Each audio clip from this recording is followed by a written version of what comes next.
E é com alegria que nós iniciamos mais essa aula. Mas, como eu disse para vocês, como o Espírito Santo é o superintendente, eu quero declarar aqui a minha dependência dele. Por isso, se você puder, feche os teus olhos, curve tua cabeça e ore comigo. Pai querido, nós queremos colocar essa aula diante do Senhor. E Deus, declarar que em nós não há força ou poder algum, senão o que vem do Senhor. Declaramos completa dependência do Senhor. Queremos aprender do Senhor. Por isso, Espírito Santo, faz o que o entendimento humano não pode fazer. Fala aos nossos corações. Queremos ouvir a tua voz, queremos aprender do Senhor e queremos conhecer mais ao Senhor. É o desejo do nosso coração. Colocamos diante do Senhor no nome de Jesus. Amém. E o mais legal ainda é que nós estamos trabalhando com a Bíblia. Por isso, se você puder, se você tem uma Bíblia aí do seu lado, se não puder, você pode usar a eletrônica. Abre a tua Bíblia na carta do apóstolo Paulo à igreja que estava na Galácia, que era formado por parte de alguns gauleses. O capítulo que nós estamos é o capítulo 2. Desculpa, Micael, eu não me contive, já permiti. O capítulo 2.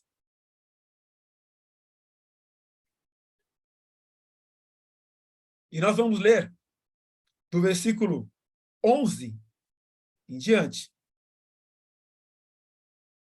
Gálatas 2, de 11 em diante. A minha Bíblia eu estou na NVI, a nova versão internacional. Se a sua versão é um pouco diferente, não se preocupe, o conteúdo é o mesmo.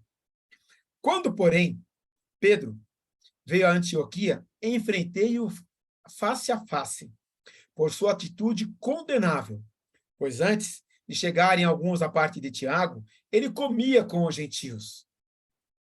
Percebam que Paulo aqui está falando de Pedro. Quando, porém, ele chegar, afastou-se e separou-se dos gentios, temendo os que eram da circuncisão. Os demais judeus também se uniram a ele nessa hipocrisia, de modo que até Barnabé se deixou levar.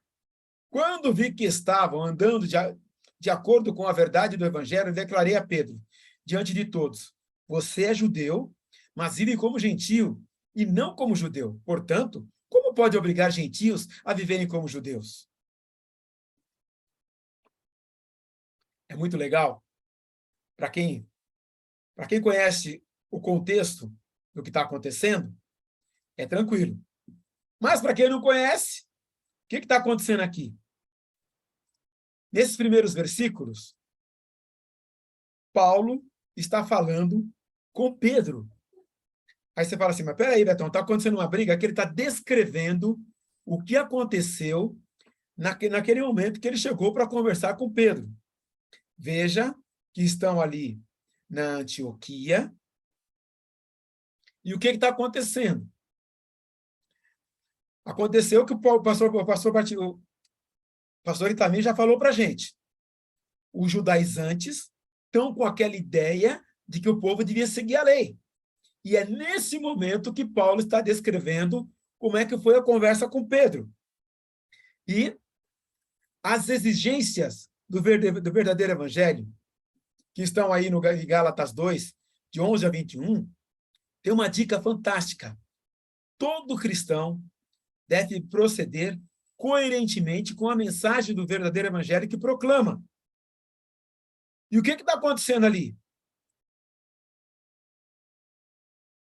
Está acontecendo exatamente o seguinte. Quando Pedro ouviu, quando ele veio da Antioquia, ele foi confrontado por Paulo. O que aconteceu? Pois antes de chegarem alguns da parte de Tiago, que quem é Tiago? Irmão de Jesus, que era a coluna de Jerusalém, da igreja de Jerusalém. Quando eles chegaram ali, o que o Pedro fez? Segundo Paulo, o Pedro, que estava comendo junto com aqueles que não eram judeus, ele se levantou e correu. Qual é a ideia do correu aqui? Primeiro, eu quero que você imagine a cena e que você monte na sua cabeça a cena. Um judeu, nascido judeu, com toda a ortodoxia judaica, que aceitou Jesus, esse Pedro, que aceitou Jesus, estava ali com os judeus, comendo, por exemplo, umas costelinhas assadas de porco, com um torresminho. E, gente, eu vou dizer uma coisa para vocês. Torresmo é um negócio muito bom para quem está com tristeza. Eu nunca vi ninguém triste comendo torresmo. Mas, comendo ali aquele torresminho, e aí que ele ficou sabendo, o pessoal de Jerusalém está chegando, o pessoal da turma do Tiago está chegando. O que ele fez? Ele se levantou. Na verdade, ele não se levantou.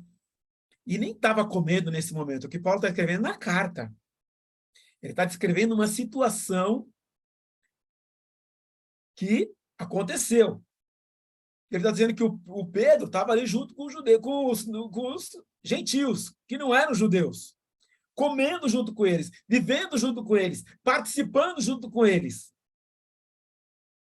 Ele que tinha... O que é esse Pedro?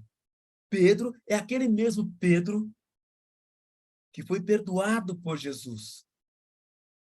É aquele mesmo Pedro que sabe o que é ser perdoado depois de ter negado Jesus.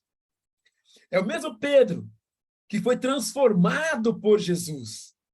Sobre a tua pedra. Lembra essa palavra?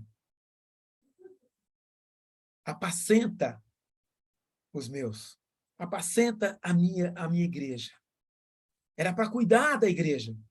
Esse mesmo Pedro, que entendeu e viu a misericórdia do Senhor em toda a sua plenitude, em toda a sua extensão. Ele começou a entrar na conversa dos judaizantes. Ele começou a entrar na conversa dos judaizantes. E o que aconteceu? Paulo chegou para ele: ô Pedro, qual que é a sua, velho? Opa, não posso falar assim. É tudo crente aqui. Vamos lá. Meu irmão, na igreja, eu não sei se você já viu de vez em quando alguns irmãozinhos na igreja tratando outro irmão. Como é que você trata o irmão que você percebe que ele está fora do caminho? Escorregou, pisou na bola. Gente, eu sou de um tempo, como eu disse para vocês, eu estou na igreja desde 79. Naquela época, quando o irmão pecava, tinha um negócio que eles faziam na igreja que era uma coisa horrorosa. E para mim, aquele negócio até me assustava, dava até medo. Eles excluíam a pessoa. Numa assembleia, tinha aquele negócio de exclusão. O membro foi excluído da igreja. Era um negócio horroroso. Eu conheci gente que eu fui falar de Jesus e a pessoa falava assim: ei, eu fui da Assembleia de Deus. E meu pai era pastor. E eu fui excluída da igreja porque eu cortei o cabelo. Há muito tempo atrás tinha esse negócio, era uma coisa horrorosa. Depois a igreja cresceu, a igreja agora entendeu que a igreja tem que multiplicar e somar, e não dividir, e não subtrair. Mas o que Paulo está escrevendo aqui é para ensinar para a igreja como é que você conversa com o seu irmão. Primeira coisa, você confronta. Coloca diante dele qual é a realidade do que está ocorrendo. Paulo não falou assim, ó, pedreja, joga pedra, entendeu? Queima, crucifica, nada disso. Ele confrontou. Só que o confronto de Paulo é duro e muito objetivo. Quando ele está escrevendo para os gauleses aí, para o pessoal de Gálatas, para todo o pessoal dessa região, ele está escrevendo: olha, eu confrontei o Pedro. E falei para ele: olha, você estava comendo junto com eles, e agora, quando você viu chegar, você se afastou.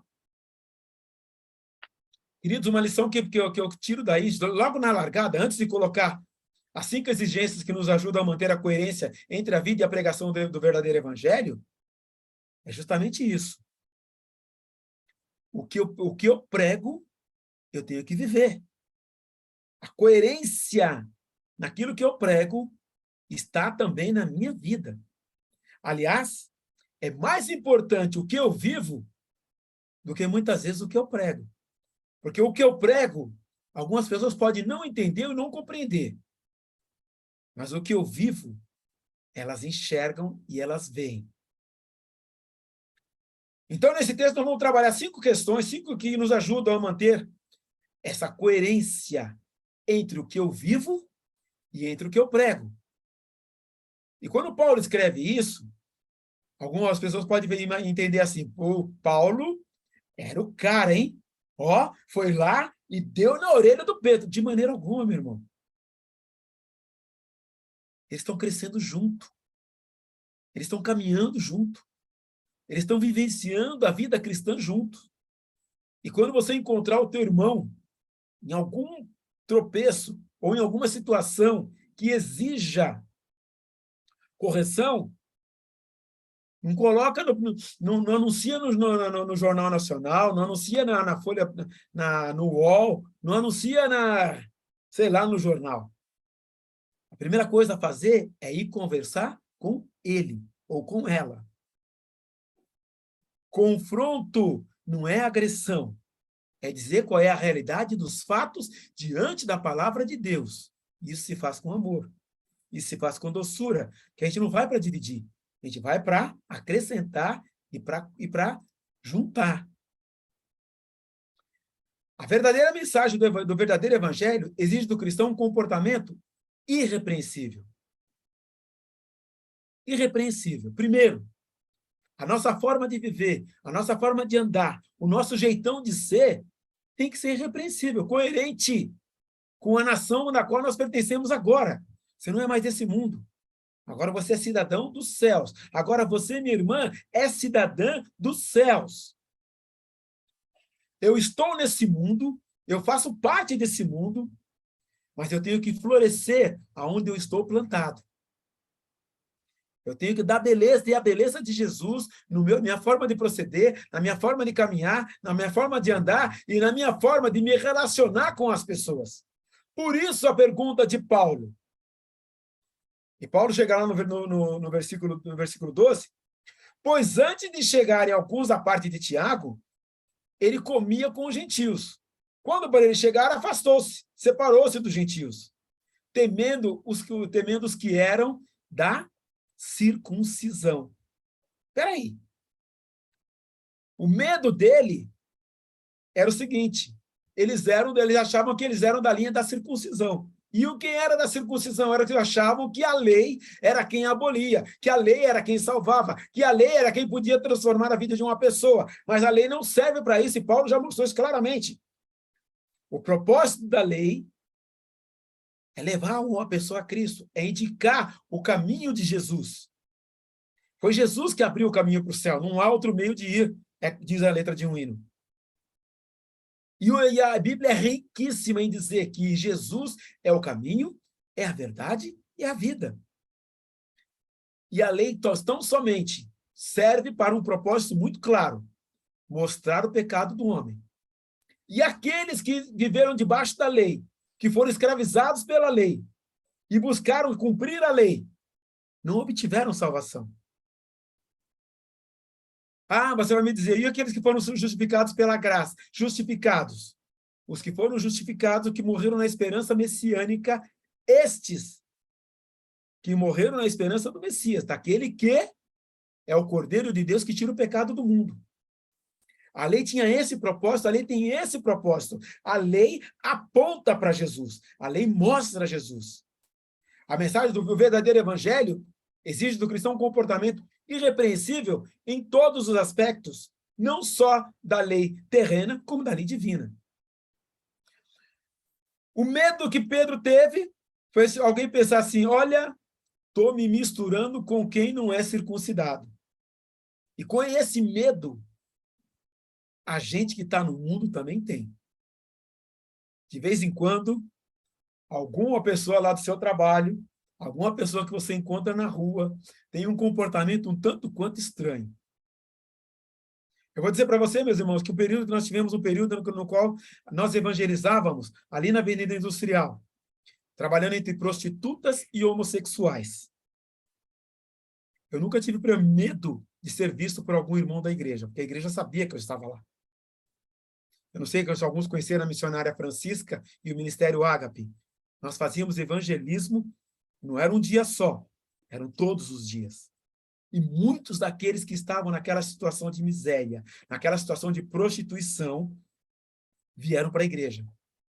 Agora, você imagina uma igreja como a nossa, que há uns 20 anos atrás, ela tinha um glamour, um certo glamour no domingo, que as pessoas iam para a igreja com roupa de ver Deus. Sabe aquela roupa de ver Deus? Aquela roupa que ele compra novinha, bonita, e todo mundo era perfumado, as irmãs se vestiam com... Era um desfile de moda, a Ellen dizia, inclusive.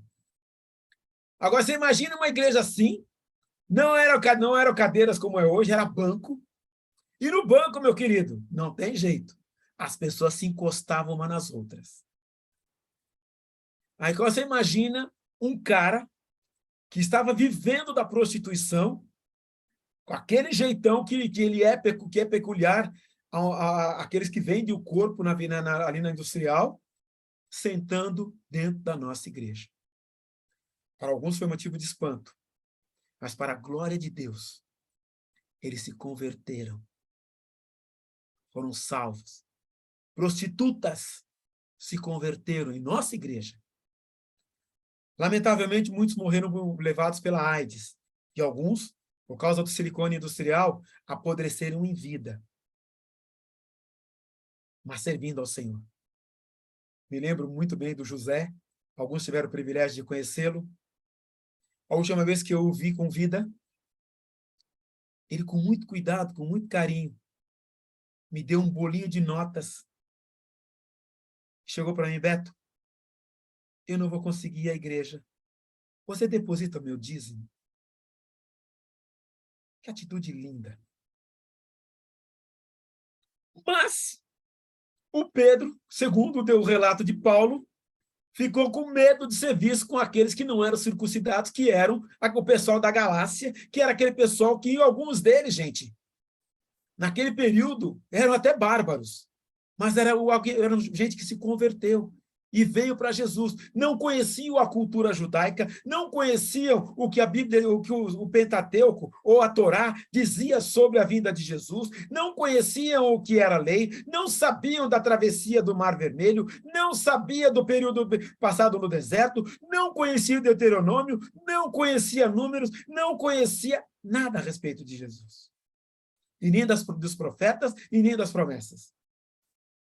Mas os judaizantes queriam impor a esse pessoal essa carga. E outra, Pedro, qual que tinha que ser a atitude de um homem que sendo acolhido numa situação de pecado, negando Jesus na face, na cara,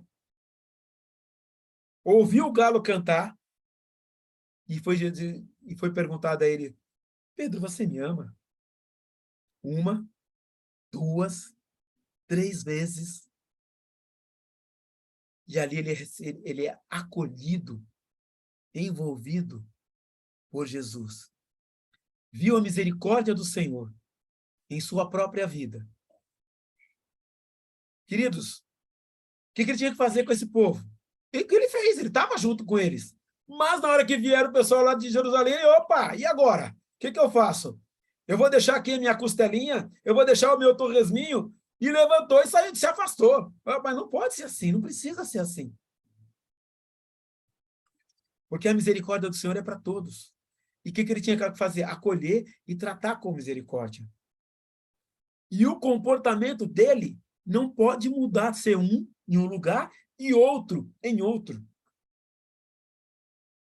Querido, toma cuidado que tem um pessoal que exagera, tá?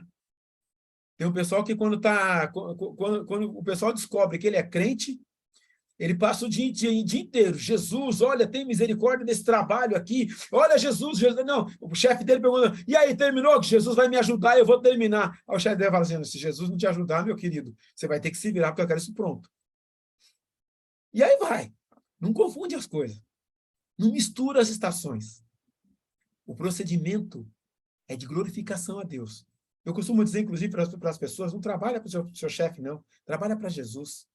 Faz o melhor. Porque a Bíblia diz: quer comais, quer bebais, tudo façais para a glória do Senhor. Então, no seu trabalho, não espera o teu chefe mandar você fazer as coisas. Tem iniciativa própria. Glorifica Jesus e vai lá e faz antes. E não trabalha só quando ele estiver perto, tá? Quando estiver olhando. Trabalha para Jesus, você não precisa nem se preocupar se o chefe está perto ou não. E com toda certeza, você vai glorificar a Deus. Porque o Pedro fez o seguinte, quando percebeu que estava chegando gente que podia interpretar, ele está preocupado com o que os outros pensam. O verdadeiro evangelho exige um comportamento irrepreensível. Você nunca vai ter medo do que as pessoas pensam a seu respeito. Você nunca vai ter medo do que possam pensar ao seu respeito. Quando o comportamento é irrepreensível, você não tem medo do que os outros vão pensar. A tua única preocupação é o que Deus vai pensar de mim. Como é que Jesus está me olhando? Como é que Deus está vendo? E que Deus que conhece a intenção do meu coração, antes do que eu mostre para os outros, ele está vendo o meu coração. Aí é que deve ser a nossa preocupação. E sabe como é que vai ser o comportamento? Irrepreensível. Só não vai agradar se for Satanás. Aí, gente, é uma outra história. Que as palavras dos meus lábios e a meditação do meu coração sejam todas em louvor a ti. Que as palavras dos meus lábios e a meditação do meu coração sejam todas em louvor a ti. Quer comais, quer bebais, tudo façais para a glória do Senhor. Isso é comportamento irrepreensível. Em qualquer lugar, em qualquer momento, em qualquer situação, independente de onde você está, floresça aonde você está plantado.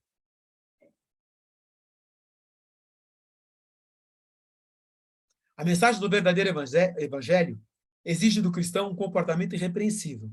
Somos chamados à irrepreensibilidade. O que Paulo fez com Pedro aqui, corrigiu, afrontou, se posicionou, exortou. Por quê? Porque ele se tornou repreensível. E, gente, eu não consigo desvencilhar o pensamento de que Deus fez com a nação Israel. Israel ficou 70 anos no exílio, o Reino do Sul, e mais de 100 anos o Reino do Norte. Deus levantou os assírios para cuidar do Reino do Norte e levantou Nabucodonosor e levou o povo de Israel 70 anos. Deus levantou um ímpio para cuidar e para corrigir Israel. Quando nós somos chamados à irrepreensibilidade, querido, a coisa mais horrorosa que tem, ou que pode ter, na vida de um crente, é alguém não crente chegar para o cara, oh, você está fazendo isso? Você não é crente? Você não é cristão? Gente, isso é a coisa mais horrorosa que pode acontecer na vida de alguém que conhece a Jesus. É a coisa mais horrorosa que alguém pode presenciar é alguém que não é do reino. Semana passada me perguntaram se eu era do reino, um testemunho de Jeová. Que não é do reino de Deus, chegar para alguém que é filho do rei e dizer assim, escuta, você não é filho do rei? Você não é de Jesus? Está fazendo isso?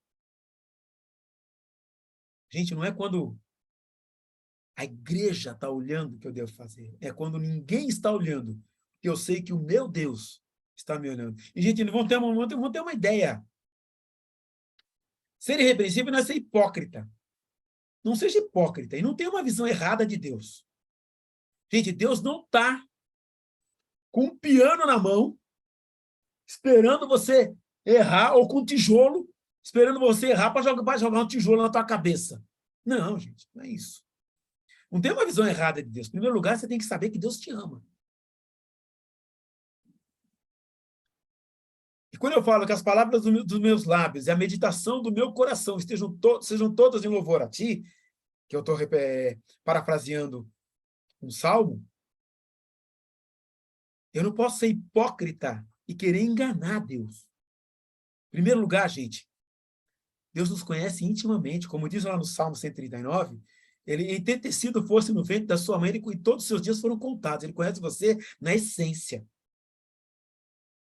Você lembra quando foi ungir o rei de Israel? Chegaram lá na casa do Jessé.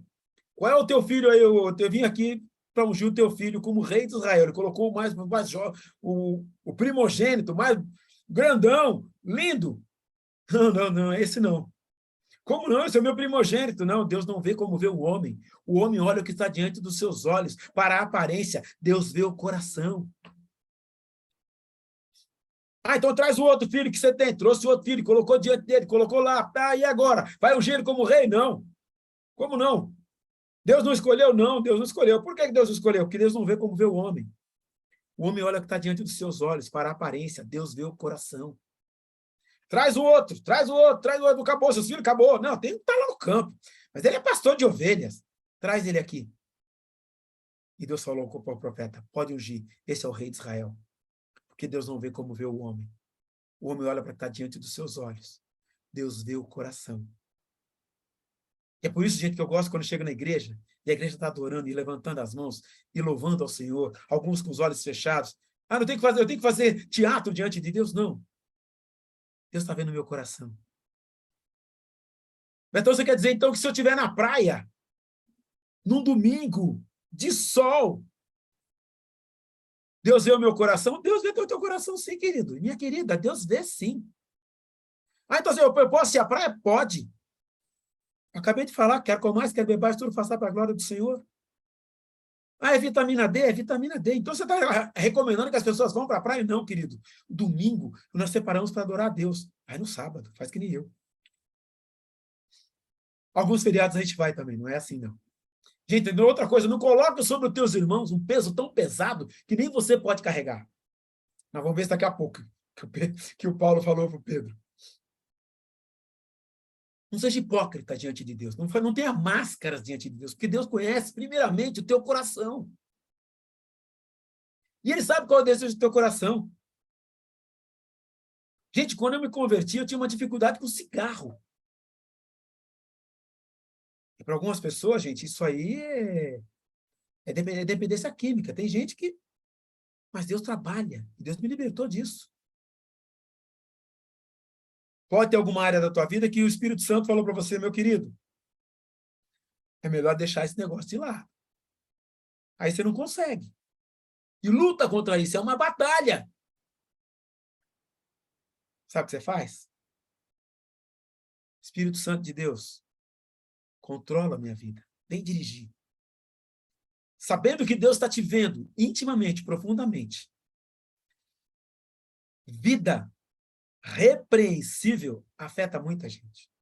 Se der brecha, se der espaço, queridos, não se sintam acusados, tá? Presta bem atenção. O grande acusador das nossas vidas é Satanás. E ele faz um trabalho fantástico. Esse trabalho ele faz muito bem. E outra coisa, ele gera culpa nos corações, ele acaba... E tem muita gente que às vezes sai da igreja porque ele fala, não consigo viver essa vida que eles querem que eu viva. Não, gente. Quanto mais dificuldade você tem, quem é que precisa de médico? Quem é que vai no hospital? Quem está doente. Quando você entender isso, aí é que você vem. Aí eu não consigo vencer isso. Não, querido. Vem para Jesus. Vinde a mim, todos vós que estáis cansados e oprimidos. Tomai sobre mim o meu jugo e aprendei de mim que sou manso e humilde de coração e acharei descanso para as vossas almas. Esse é o propósito. Essa é a carreira que nós temos que correr. Gente, o nosso propósito é a busca da estatura de varão perfeito que é Cristo. É crescendo, é caminhando. A vida irrepreensível afeta muita gente. A vida repreensível é um problema de muita gente, não é só meu. Ô, Betão, você quer dizer que você, com o título de pastor, de vez em quando, eu piso na bola sim, meus queridos. Não sou perfeito. Tenho lá minhas debilidades, tenho lá meus problemas, minhas dificuldades, em algumas áreas que eu ainda estou vencendo algumas dificuldades. E você pode ter outras, que eu não tenho dificuldade. Minha irmã, você pode ter outras dificuldades que eu não tenho. Algumas que são inerentes, inclusive, até a tua criação, a tua infância, a tua cultura. Mas que nós aprendemos, não dê lugar ao diabo. A nossa dependência é de Jesus. Continuando. Todo cristão deve proceder coerentemente com a mensagem do verdadeiro evangelho que proclama. Número 2. A mensagem do verdadeiro evangelho exige do cristão uma luta contínua pela coerência. Dá uma olhadinha o que diz o verso 14. Isso eu tenho que ler, que é muito legal. Quando vi que não estava andando de acordo com a verdade do evangelho, declarei a Pedro, diante de todos, você é judeu, mas vive como gentil, e não como judeu. Portanto, como pode obrigar gentios a viver como judeus? Olha a coisa doida que está acontecendo aqui. O Paulo chega para o Pedro e fala o seguinte, escuta, você é judeu, está vivendo como gentil, como é que você quer obrigar o gentil a viver como judeu? E meu querido, minha querida, de vez em quando a gente dá uma dessa. A gente chega para as pessoas e fala, sou de Jesus, e de repente, você pisa na bola, pisa no tomate, enfia o pé na jaca. Sei lá, qual é a expressão que você vai usar aí? Às vezes, no trânsito, tomou aquela fechada. Aí o que acontece? O velho homem ressuscita. E o velho homem, quando ressuscita, meu irmão, minha irmã, depois daquele período que ele ficou ali apodrecendo, ele vem com todo aquele mau cheiro que é peculiar, a coisa podre, e isso aparece para todo mundo. E, gente, nesse momento, você pode ter certeza, o Espírito Santo vai gritar no teu ouvido, volta! Para! E o velho homem vai colocar a mão no teu ouvido, aquela mão toda cheia, toda podre, e vai dizer, deixa para lá, não escuta não, segue aí, agora é a sua vez. Nós temos, gente, eu vi um cara dizendo na semana passada uma frase que eu gostei muito. Nós somos viciados. Você, minha irmã, é viciada, você, meu irmão, é viciado. É, dependente, é. Você é viciado, minha irmã, eu sei, é complicado. Eu também tenho alguns esse vício. O vício de eu tô certo. Esse vício é terrível nas pessoas. É um vício complicadíssimo. Que ele nasce, ele vem junto com a natureza humana. O vício do eu tô certo. E vai alguém contrariar alguém que é viciado no eu tô certo. E, gente, aí, se o argumento for fraco, a gente ergue a voz. Se a voz não resolver, a gente apela. Mas isso você... quem não é viciado, meu querido, se você não é viciado, não tem problema. Graças a Deus, você já superou isso aí. Minha irmã, não, irmã, fica tranquila, minha irmã. Se você também não tem esse vício, tudo bem, tá? Eu estou tratando desse vício ainda, do vício do eu tô certo. Tenho uma dificuldade danada com isso ainda. E tem quem é viciado, então eu estou pensando em montar um grupinho aí de eu tô certo anônimos, né? E dizer, olha, estou aqui, Roberto Feliciano, aí todo mundo vai dizer boa noite, bem-vindo, Roberto, eu sou viciado no eu tô certo. E essa luta para vencer esses vícios, esse é um dos meus vícios, eu tenho outros. Ô, pastor, você está dizendo que você tem vícios? É, exatamente, querido, um deles é o eu tô certo. Se me pegar distraído nesse meu vício do eu tô certo, sanguíneo e colérico em temperamento. Você imagina a encrenca que vai dar. Preferencial no trânsito, preferencial é minha, ele não pode entrar. Agora eu me controlo um pouco mais, porque o negócio de seguro está caro, gente, a franquia de seguro está um absurdo. Mas já tive muitas vezes de passar em cima. Robertão, isso é assassinato. Então, por causa do vício do eu tô certo. Quando você é viciado no eu tô certo, a coisa é muito complicada. Então, a nossa luta O verdadeiro evangelho exige do cristão uma luta contínua pela coerência. Se você está certo, se você tem esse problema, se você não tem problema, tudo bem. Se você não tem vício nenhum, querido, fica tranquilo, tá? No caso do Pedro, ele tinha um probleminha sério. Por quê? Ele estava ali junto com os gentios, e quando chegou o pessoal lá da turma do Tiago, ele falou, opa! Aí o Paulo foi lá e... Alguém pode interpretar assim, deu na testa, né? Quando vi que não estava andando de acordo com a verdade do evangelho, declarei a Pedro, diante de todos, você é judeu. Querido, uma outra dica aqui, no verso 14. Por que ele escreveu isso? Porque a atitude de Pedro era pública. Tratou publicamente. Mas ela assim, o Pedro deve ficar chateado, né? Nossa, deve ter sido um horror. Não, queridos, ele não ficou chateado. Ele continuou a obra. Ele continuou pregando, glorificando a Deus. Porque com isso aí, ele construiu... Depois teve o concílio, lá em Atos 14 e 15, né? Eles chegaram a um ponto comum e o evangelho continua se expandindo. Gente, a gente não exorta e não corrige e não confronta para destruir vida. Nós estamos, gente, agora no evangelho do amor, da construção, da somatória. A gente não divide nem subtrai. Só processa duas operações matemáticas aqui, soma e multiplicação. Se ele não consegue caminhar junto comigo, o que eu tenho que fazer? Eu vou lá ficar um pouquinho mais atrás, eu vou pegar ele no braço, pegar na mão dele. Se ele não conseguir me acompanhar, eu vou entrar embaixo do braço dele e vou ser perna dele.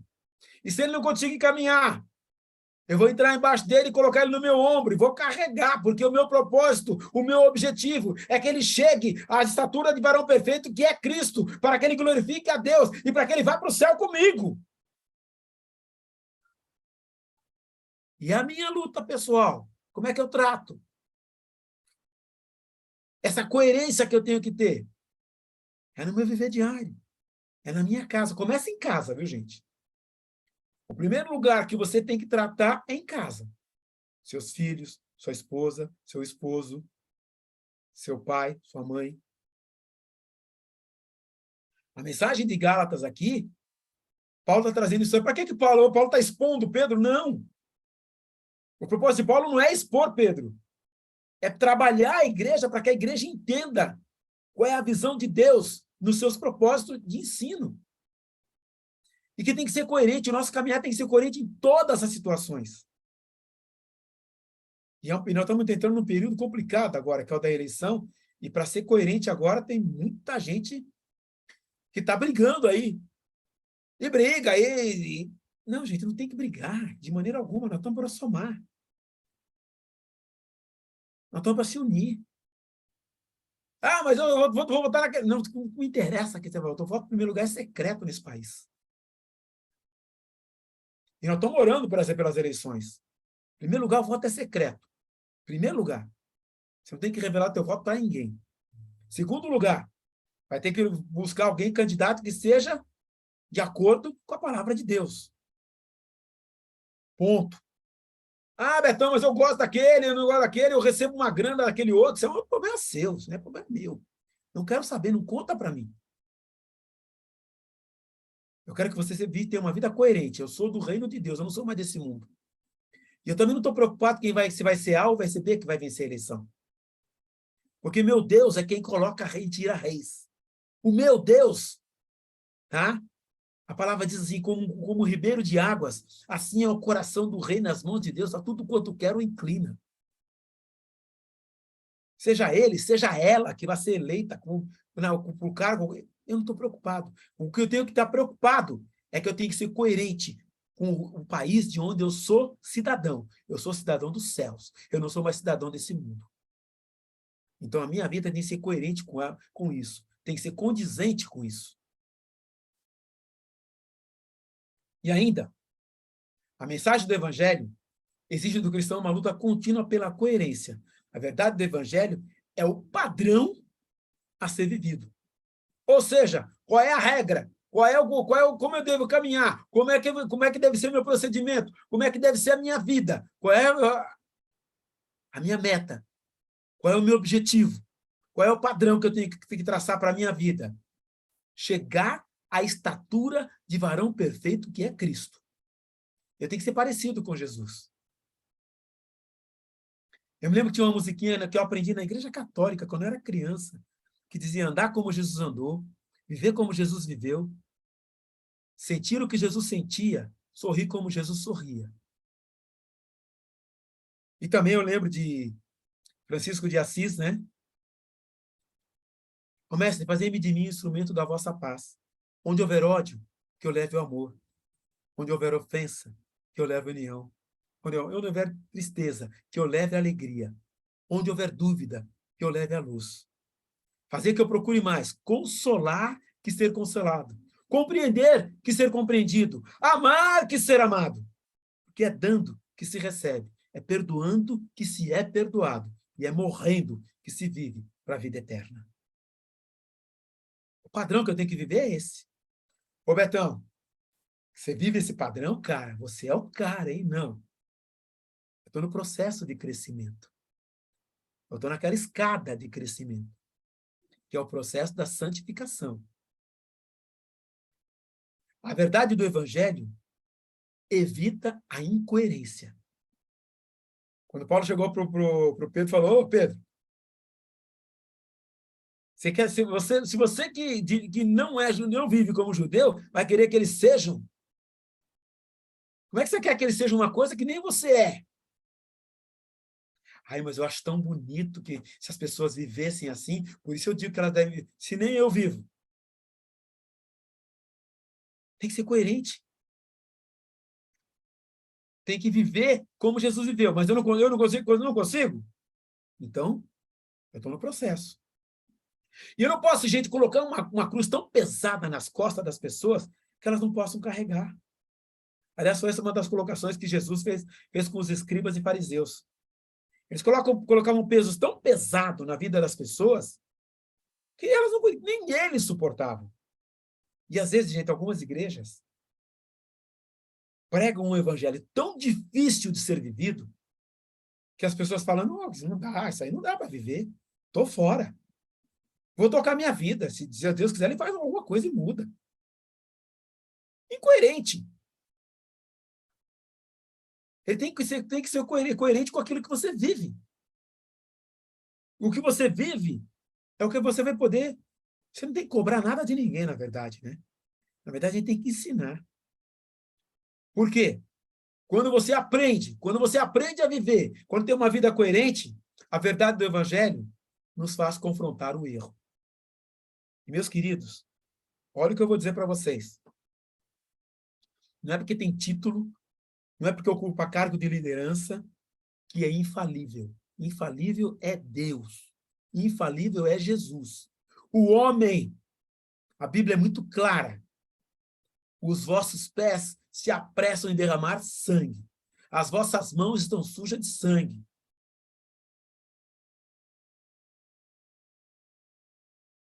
Pecado manchou as nossas vidas. A tendência da nossa carne é para o pecado. A tendência da nossa carne é para buscar conforto para a carne. E quando você perceber isso, meu querido, à luz da palavra de Deus, você confronta, do mesmo que Paulo está exemplificando aqui, que ele fez com Pedro, não foi para expor o Pedro, foi para que a igreja aprendesse que quando houver desvio, ela tem que ser confrontada. O líder tem que ser confrontado. Betão, mas Pedro era a coluna da igreja, é aquele que Jesus falou sobre essa rocha de que edificarei a minha igreja. Como é que o Paulo faz um negócio desse? Não, gente. Paulo está escrevendo aqui para a gente aprender que mesmo os nossos líderes, aos pés da cruz, o chão é plano, somos todos iguais. Ninguém é melhor que ninguém, ninguém é maior que ninguém. Talvez se você tenha uma dificuldade, você acha que eu não tenho, mas eu tenho dificuldade que você não tem. Nós estamos no processo de crescimento. Nós estamos aprendendo a ser parecido com Jesus. E a maior dificuldade que a igreja encontrou agora, o mundo inteiro não foi evangelizado, porque muito crente não entendeu isso. E ele se acha até indigno de falar de Jesus para os outros. Ele se acha indigno de falar de Jesus para aquele seu colega que sabe que ele está caminhando para o inferno. Ele tem até medo de falar que ele é de Jesus, porque a vida que ele vive não glorifica a Deus. E acha que isso ninguém vai... Gente, Deus usa qualquer um. Ou qualquer coisa que ele quiser. Lembra da mula do Balaão? Só para dar um exemplo básico. A verdade do Evangelho nos faz confrontar o erro. Então, diante do pecado, meu querido, opa, diga aí, parou, meu. Gente, exemplinho rápido. Na nossa igreja teve uma moça que foi demitida porque o chefe dela, do lado dela, chegou assim, tocou o telefone, ela atendeu, eu quero falar com o fulano, que era o chefe dela. Ela colocou a mão no fone, ô chefe, tem um fulano aqui que quer falar com o senhor. Ele falou, fala para ele que eu não estou. Ela falou, não posso fazer isso, eu estou mentindo. Eu não posso mentir. Não, se você não mentir, você vai ser mandada, você vai ser demitida. E ela falou, eu não vou mentir. E foi demitida. E deu testemunho lá na nossa igreja. 2 semanas depois, o pastor Edson abriu para dar testemunho. Eu tenho testemunho para dar. Ele, já sei, irmã, já sei que a irmã foi demitida. A irmã já deu testemunho aqui. Não, pastor, tem outro. Ah, então vem. Eu fui contratada para ganhar o dobro do salário que eu ganhava. Porque Deus é justo. Ele lembra da sua estrutura e que nós somos pó. A verdade do Evangelho realmente nos faz. E tem que nos fazer confrontar o erro e dizer, isso está errado. A mensagem do verdadeiro Evangelho exige do cristão que sua justificação se baseie na fé. Olha o que diz o versículo 15. Nós, judeus de nascimento, e não gentios pecadores, sabemos que ninguém é justificado pela prática da lei, mas mediante a fé em Jesus Cristo. Assim, nós cremos que em Cristo Jesus, para sermos justificados pela fé em Cristo, e não pela prática da lei. Porque pela prática da lei, ninguém será justificado. Uau! O Pedro começou a impor para o pessoal que eles tinham que seguir a lei. Mas para que o cara vai seguir a lei? Imagina, gente, um gaulês, lutador, batalhador, guerreiro, nunca tinha ouvido falar do Pentateuco, não sabia o que era a lei, agora, peraí, tem que seguir a lei? Vai ter que seguir a lei agora, cara. Vai ter que fazer as nossas festas, tem a festa da lua nova, tem a festa dos pães asmos, o cara ficava doido com aquele negócio todo. Vai ter que passar pela circuncisão para você ir para o céu. Peraí, se precisa se seguir a lei, Paulo está dizendo aqui, manda alguém para o céu, para que precisa de Jesus? Meu querido, minha querida, muito cuidado com que algumas pessoas colocam carga tão pesada nas pessoas que elas acham que pelo fazer dentro da igreja vão ser salvas. Não vai. E é por isso que eu disse, e vou repetir. Às vezes você, meu irmão, minha irmã, recebe uma carga do púlpito. O pastor Grava não tem esse hábito, graças a Deus. Nem o pastor Itamir e nem o Abner. De colocar carga pesada em cima da igreja. Na verdade, esses homens têm buscado orientar a igreja, têm buscado dar conhecimento para a igreja. E é por isso que nós estamos aqui. É por isso que abrimos essa classe. É por isso que abrimos outras classes, para que vocês aprendam, tá? Que o peso, esse negócio de ativismo dentro da igreja, tome cuidado. Não é para fazer, para ser ativista dentro da igreja, para ganhar salvação. Não, nós fazemos porque somos salvos. Nós estamos distribuindo alimentos ali na nossa comunidade, inclusive para gente que não é da nossa igreja, não é para ser salvo, é porque somos salvos. Quando eu falei agora há pouco, você não trabalhar mais para o seu patrão, fazer o melhor, fazer para Jesus, não é para ser salvo, é porque você é salvo. É porque você já é salva, minha irmã. A vida cristã, ela tem que refletir no mundo. Não para sermos salvos, mas porque já somos salvos. Ela é baseada na fé. Eu não vou fazer para ser salvo, não tem penitência. Aliás, tá? A reforma protestante foi daí. Que não tinha que pagar penitência, não tinha que pagar indulgência. Lutero, aliás, ele escreve, inclusive, sobre Gálatas. É fantástico o que Lutero escreve, é lindo de ver. Se você tiver depois a possibilidade, procura, dá uma lida. Você vai ver que coisa linda que ele escreve justamente com relação à justificação. Já tem muita coisa traduzida, inclusive está disponível na internet gratuitamente. Não precisa nem comprar livros. Tá? Mas o comentário de Lutero é muito legal, mas ele tem muita coisa que já está disponível na internet, gratuitamente. Não para ser salvo, mas porque já é salvo. É fruto da salvação. Nós fazemos as boas obras não para ser salvos, mas porque somos salvos. Nós amamos o nosso irmão e suportamos o nosso irmão não para ser salvo, porque somos salvos. Nós carregamos o nosso irmão não para ser salvo, mas porque somos salvos. Nós o abraçamos não para ser salvo, mas porque somos salvos. Nós fazemos não é para ser salvo, é porque somos. É essa ideia que naquele período ficou complicado. Porque os judaizantes achavam que tinham que cumprir a lei, e cumprindo a lei, aí eles chegariam aos céus, tendo aceitado Jesus. Então não entenderam nada. O próprio Jesus disse: se a vossa justiça não exceder a dos escribas e fariseus, de maneira nenhuma entrarei no reino dos céus. E eu gosto muito do que Jeremias escreveu. Eu vou fazer um novo pacto com o meu povo. Eu vou escrever as minhas leis em suas mentes e corações. Eles me serão por povo e eu lhes serei por Deus. É fazer por amor, é viver uma vida que glorifica a Deus, não porque eu vou ser salvo, mas porque eu sou salvo. Porque eu entendi o amor de Jesus, eu entendi o sacrifício de Jesus, eu entendi que a lei apontava para Jesus e só revelava o pecado do homem e mostrava o quanto o homem é pecador. E depois disso, eu entrego a minha vida para Jesus, eu recebi o perdão de Jesus, os meus pecados foram perdoados. E uma vez pecado perdoado, eu tenho acesso ao céu. Eu fui selado com o Espírito Santo da promessa. E agora eu vou viver uma nova vida. Justificado. A dívida, a cédula que era contra mim, foi cravada na cruz. E essa justificação. Ah, eu tenho que sentir alguma coisa, Betão. Agora eu tenho que sentir um arrepio. Não, gente.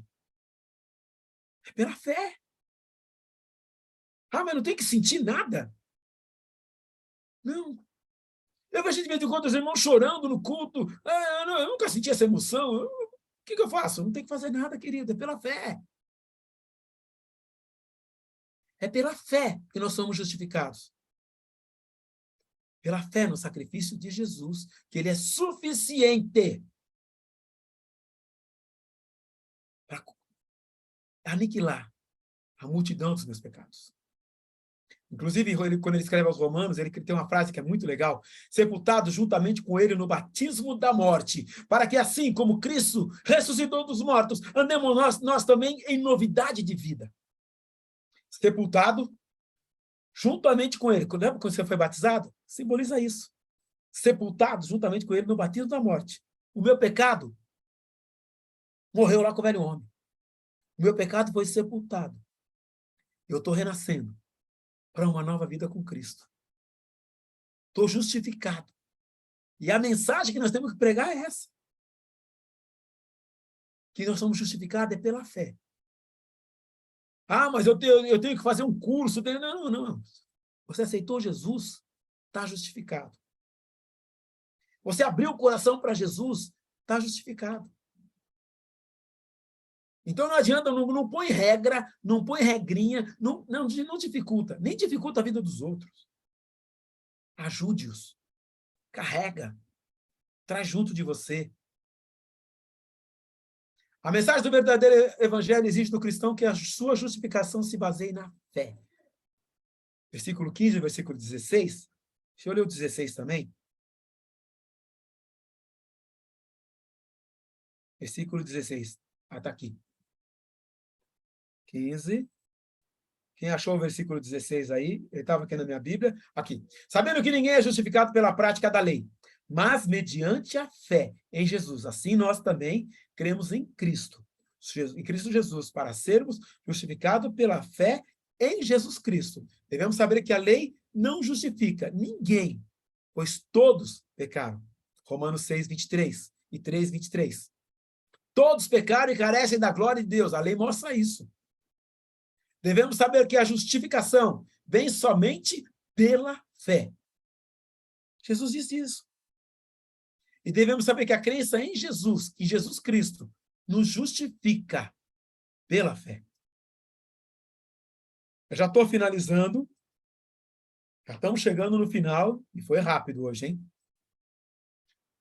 Todo cristão deve proceder coerentemente com a mensagem do verdadeiro evangelho que proclama. A mensagem do verdadeiro evangelho exige do cristão completa independência da lei. Dá uma olhadinha o que diz o versículo 17. Se, porém, procurando ser justificados em Cristo, descobrimos que nós mesmos somos pecadores, será que é Cristo, então, ministro do pecado? Vou repetir. Se, porém, procurando ser justificados em Cristo, descobrimos que nós mesmos somos pecadores, será que Cristo está ministro do pecado? De modo algum. Se construo o que destruir, provo que sou transgressor. Versículo 19. Pois por meio da lei, eu morri para a lei, a fim de viver para Deus. Eu morri para a lei. Eu morri para a ordem do homem.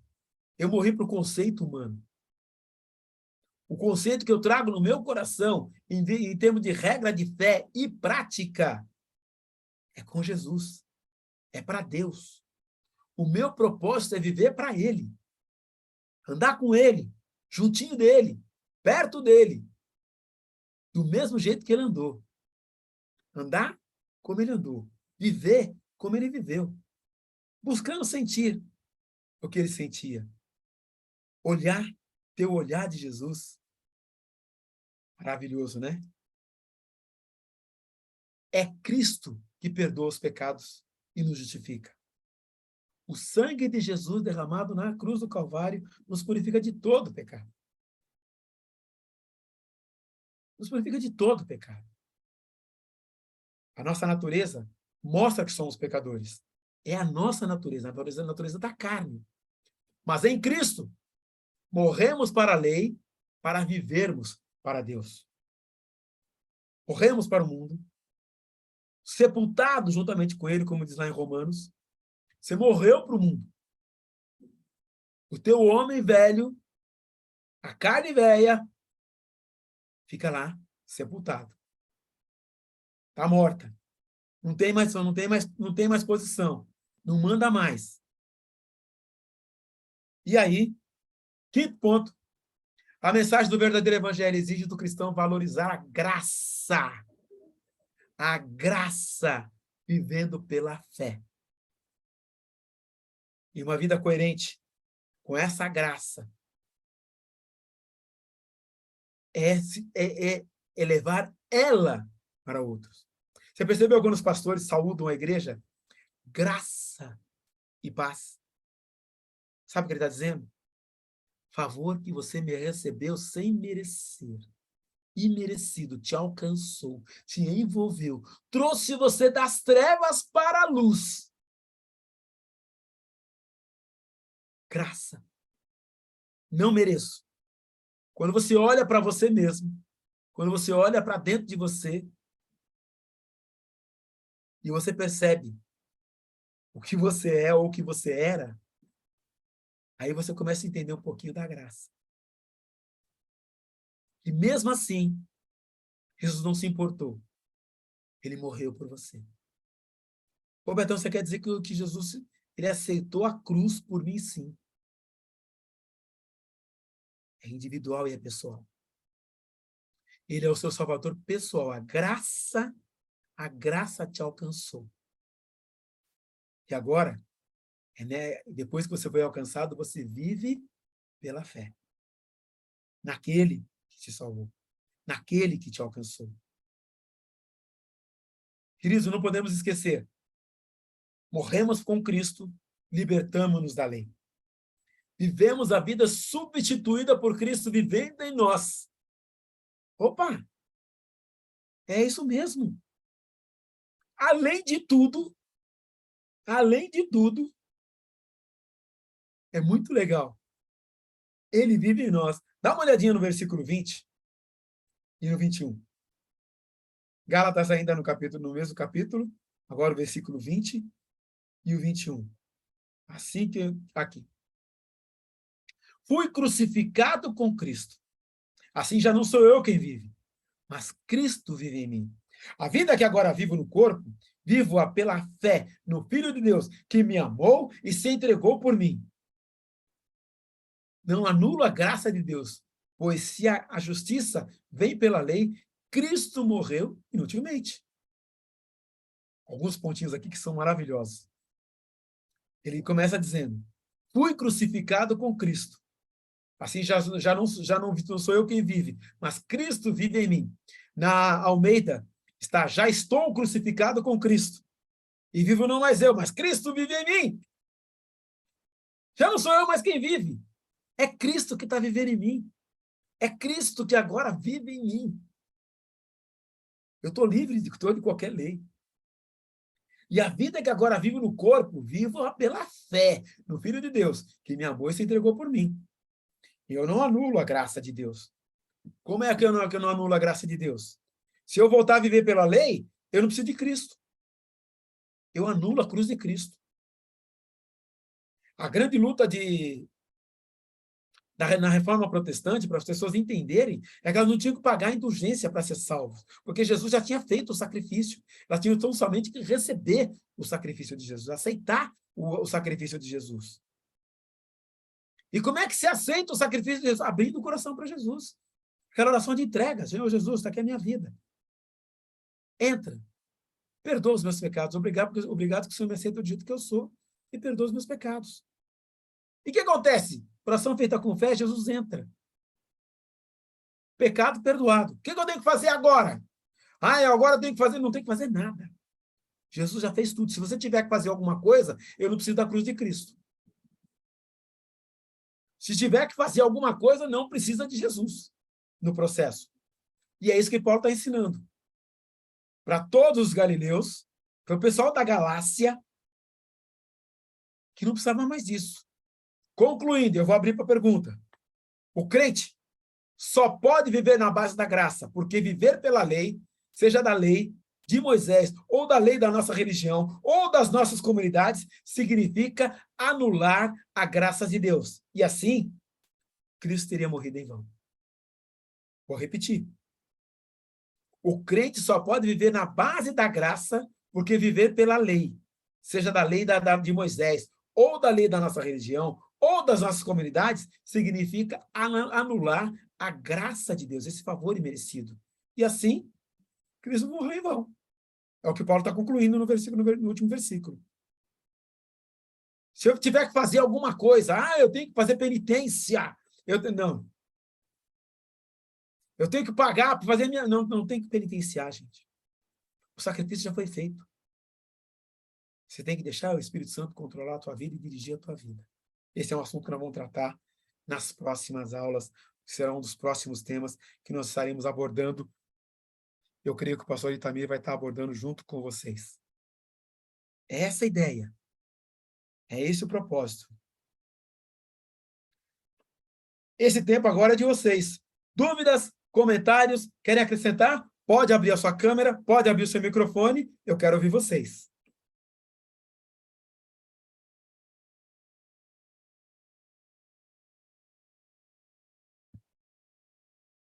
Não, mas peraí, gente, um de cada vez. Se você estiver falando, o teu microfone está fechado. Todos estão fechados. Se não quiser abrir a câmera, quiser abrir só o microfone, fica à vontade. Só abre o microfone, pode acrescentar, pode comentar, pode perguntar. Se eu souber, eu respondo. Se não souber, eu vou pesquisar e responder na próxima aula.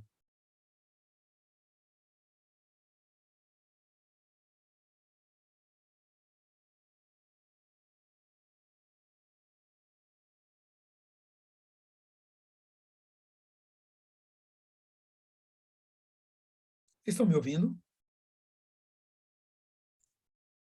Sim. Ou a conexão travou? Estão me ouvindo? Estamos ouvindo, Sim, sim. estamos Ah, ouvindo. que bom.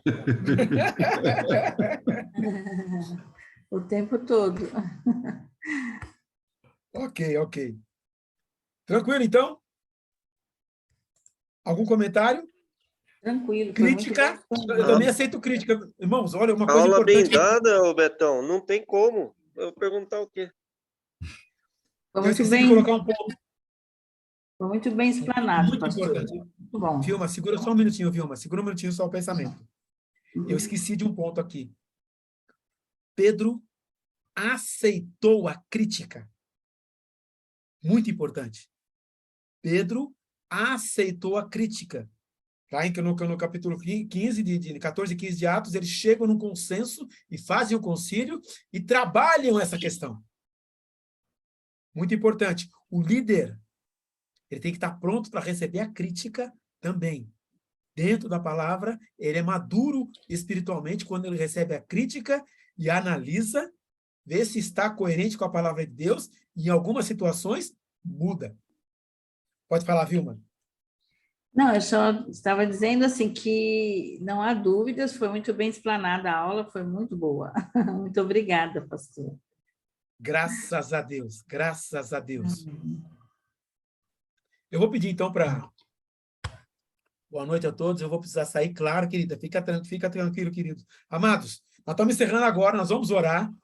Eu vou pedir para o Sidney abrir o seu microfone, ou quem está no computador que está com o nome Sidney. Abre o seu microfone, querido ou querida. Boa noite. Boa noite, querido. Graça e paz. Querido, Amém. você pode orar agradecendo a Deus por esse tempo que nós passamos aqui em torno da palavra de Deus? Sim, claro. Senhor eterno Deus, nós te agradecemos, ó Pai, por essa aula ministrada pelo pastor Betão, ó Pai, que falou em nossos corações, ó Pai.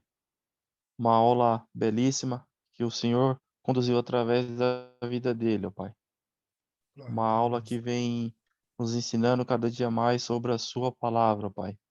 Cada terça-feira tem sido bênção ouvir e aprender aqui, ó Pai. O Senhor abençoe todos que estão aqui, ó Pai, aqueles também que não puderam entrar por algum motivo. Que o Senhor possa trazer-lhes mais pessoas, ó Pai, para estar aprendendo da sua palavra, Pai, que é boa, perfeita e agradável, Pai. Em nome de Jesus que nós oramos e te agradecemos. Amém. Amém. Amados, muito obrigado pelo tempo, por abrir a sua casa para nós entrarmos junto com a palavra de Deus. As aulas estão sendo gravadas e já temos aulas disponíveis e eu vou providenciar o envio para vocês. Já nessa semana, já receberão o link, pelo menos, de algumas aulas. Deus os abençoe. Fiquem na paz. Até a próxima terça-feira. Graças e paz. Boa noite a todos. Boa noite. Boa noite a todos. Boa noite. Boa noite a todos.